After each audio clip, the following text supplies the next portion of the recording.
સ્વામિનારાયણ આપણા બધાને જે મળ્યા છે,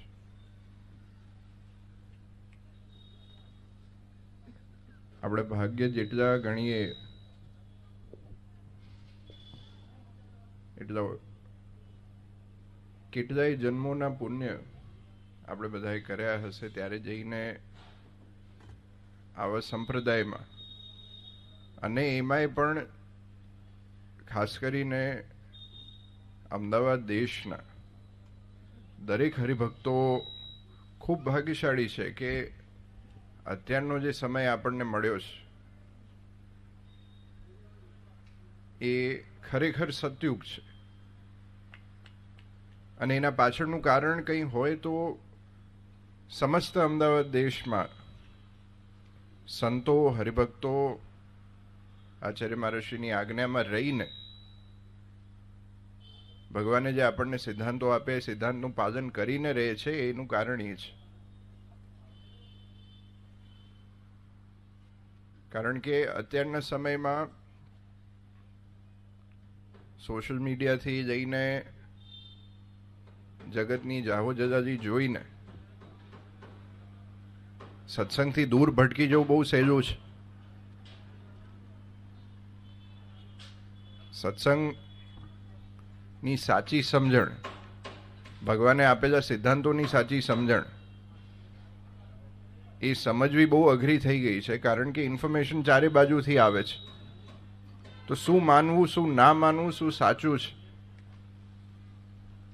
એમાં આપણા હરિભક્તો અને ખાસ કરીને યુવાનો એમાં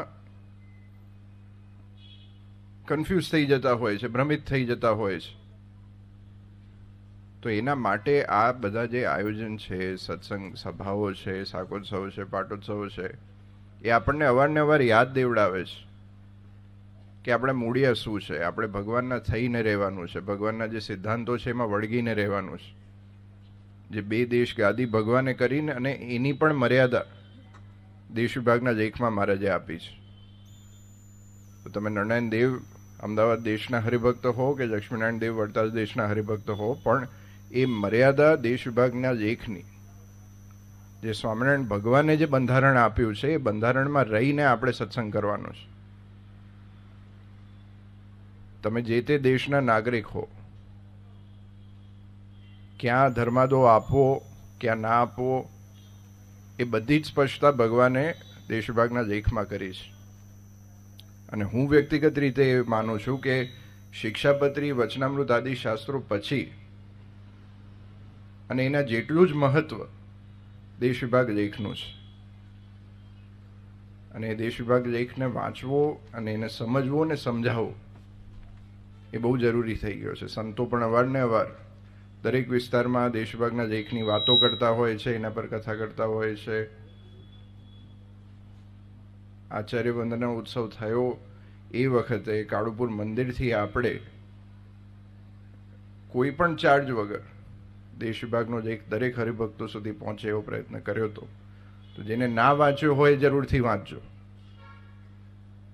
કારણ કે બંધારણ જાણવું અને સમજવું આજના સમયમાં બહુ જરૂરી થઈ ગયું છે. અને ભગવાનની આજ્ઞામાં નહીં રહીએ તો દુઃખ આવવાની ગેરંટી છે.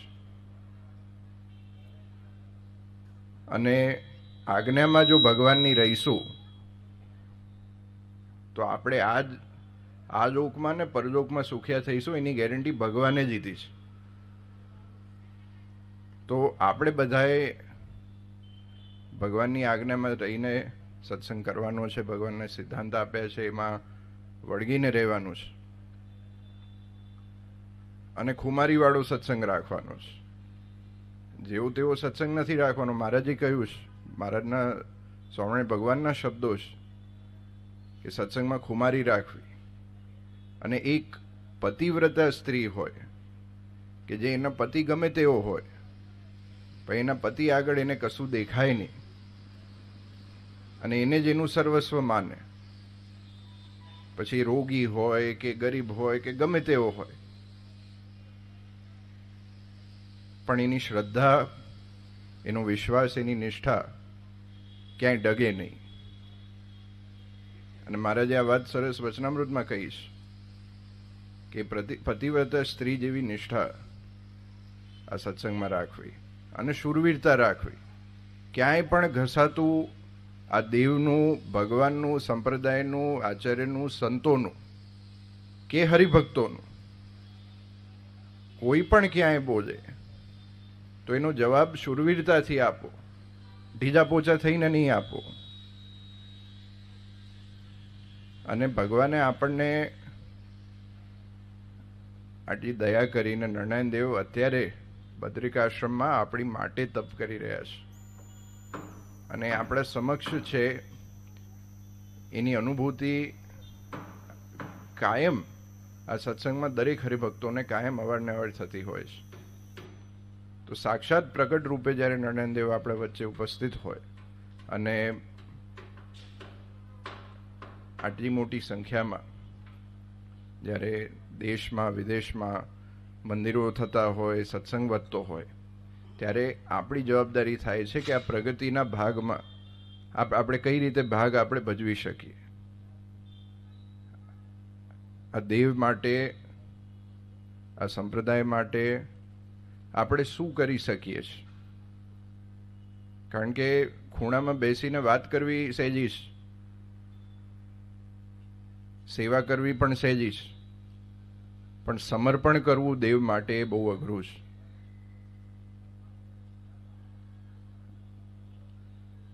આપણે બધાએ ખૂબ ભાગ્યશાળી છે કે આપણને આવા સમયમાં, અત્યારનો જે સમય આપણે જોઈએ છે, દિવસે ને દિવસે બદલાવ આવતા જાય છે, પણ એ સમયમાં આપણે સમયના વામાં આપણે ક્યાંય પણ ભૂલા ના પડી જઈએ અને મૂળિયા આ સંપ્રદાયના પકડી રાખીએ. એ જ ખાસ આપણે બધાએ ધ્યાન રાખવાનું છે. તો ખૂબ આનંદ થયો આજે આટલી મોટી સંખ્યામાં હરિભક્તો મહાદેવજીની પ્રતિષ્ઠાના નિમિત્તે ભેગા થયા છે અને જે હરિભક્તોએ મહાદેવજીની પ્રતિષ્ઠા અને નૂતન મંદિરના બાંધકામ માટે પણ જેમને પણ સેવા કરી છે એમનું ભગવાન ખૂબ રૂડું કરે. અને અંતે એ જ ભગવાનના ચરણોમાં પ્રાર્થના કરી કે આપણે બધાને એવું સત્સંગ કરવાનું બળ આપે અને ખાસ કરીને આપના સર્વેના પરિવારને ખૂબ સત્સંગ કરવાનું બળ આપે ને ખૂબ મંગળ કરે ભગવાન.